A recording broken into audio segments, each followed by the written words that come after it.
evaluasi secara keseluruhan program MBG ini.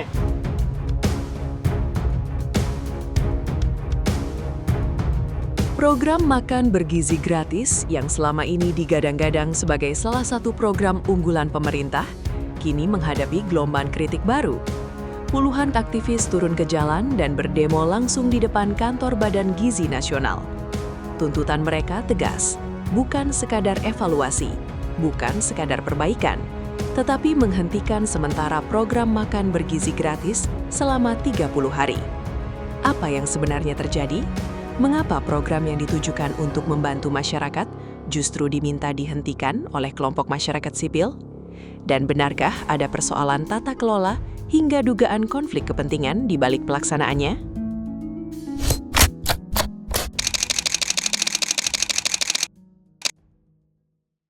Karena MBG menjadi bancakan. Banyak sekali pos-pos kementerian yang dipangkas dengan alasan efisiensi. Kemudian yang terdampak dari efisiensi tersebut adalah sektor berkaitan dengan kebencanaan, BNPB. Suasana di depan kantor Badan Gizi Nasional di kawasan Kebon Sirih, Jakarta Pusat mendadak ramai. Puluhan aktivis dari berbagai organisasi masyarakat sipil berkumpul melakukan aksi demonstrasi.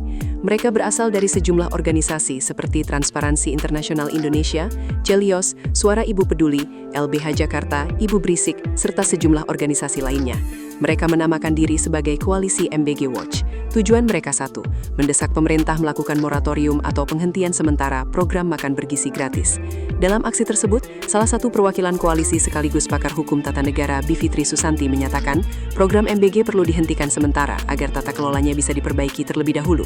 Koalisi menilai ada sejumlah persoalan yang harus dibenahi sebelum program terus diperluas. Mereka meminta adanya jeda selama 30 hari, terhitung mulai 10 Juni 2026. Bagi para aktivis, moratorium ini bukan berarti menolak tujuan program. Mereka mengakui bahwa banyak penerima manfaat yang memang membutuhkan bantuan tersebut. Namun mereka menilai perbaikan tata kelola harus menjadi prioritas agar pelaksanaan program berjalan lebih transparan dan akuntabel.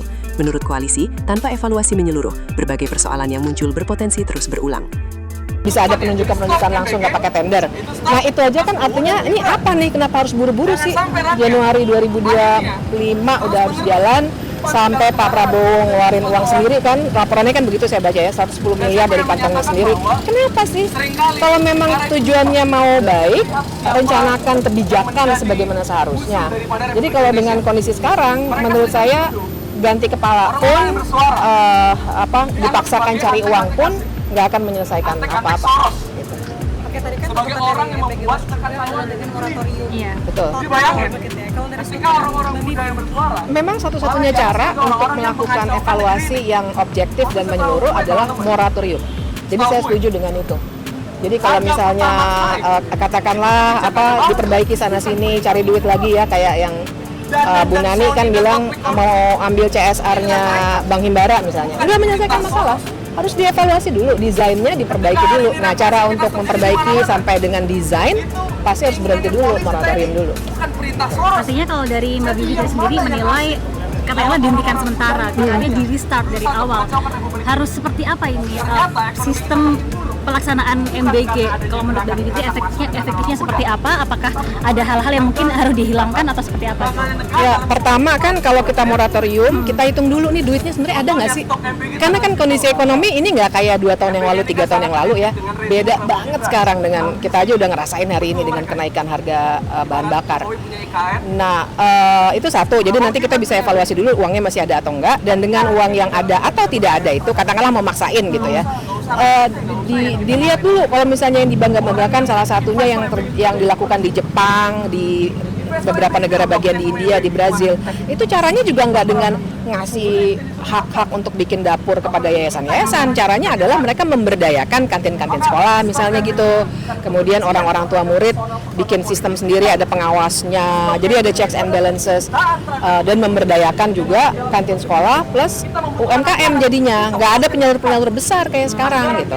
Nah saya kira misalnya itu, tapi teman-teman MBG Watch kan udah bikin studi juga ya. Saya kira banyak sekali hal yang bisa dilakukan, tapi untuk itu semua ya moratorium dulu. Pemerintah selalu keluar adalah kita bangsa yang besar, maka makan. Selain itu, kritik keras lainnya yang disampaikan dalam demonstrasi ini adalah soal dugaan konflik kepentingan. Agus Sarwono dari Transparansi Internasional Indonesia menyebut, Potensi korupsi terbesar dalam program MBG dapat muncul apabila terdapat pihak-pihak yang memiliki kewenangan sekaligus memiliki kepentingan bisnis di dalam program tersebut. Ia mengaitkan hal itu dengan pernyataan dari Dewan Pakar dan Pengarah MBG yang sebelumnya disebut memiliki dapur atau Satuan Pelayanan Pemenuhan Gizi atau SPBG. Bagi koalisi MBG Watch, kondisi tersebut menjadi alarm yang harus mendapat perhatian serius. Selain itu, mereka juga meminta seluruh proses penunjukan dan seleksi mitra Badan Gizi Nasional dibuka kepada publik. Menurut mereka, masyarakat berhak mengetahui bagaimana mekanisme pemilihan mitra dilakukan. Koalisi juga menyoroti berkembangnya dugaan di masyarakat mengenai kemungkinan adanya afiliasi antara sejumlah mitra pelaksana program dengan kelompok-kelompok kepentingan tertentu. Karena itu, mereka meminta transparansi penuh agar seluruh proses dapat diawasi secara terbuka oleh publik.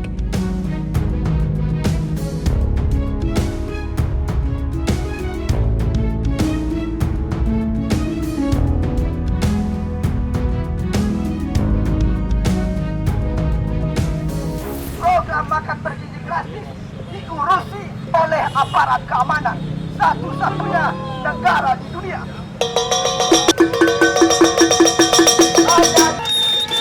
Demonstrasi ini berlangsung cukup unik. Massa membawa berbagai peralatan dapur seperti panci, wajan, sotil, hingga ompreng makanan yang kemudian dibunyikan secara bersamaan. Aksi tersebut menarik perhatian pengguna jalan yang melintas. Bahkan terdengar bunyi klakson motor dan mobil yang bersahut-sahutan di sekitar lokasi aksi. Koalisi menilai hal itu sebagai bentuk dukungan masyarakat terhadap tuntutan evaluasi program.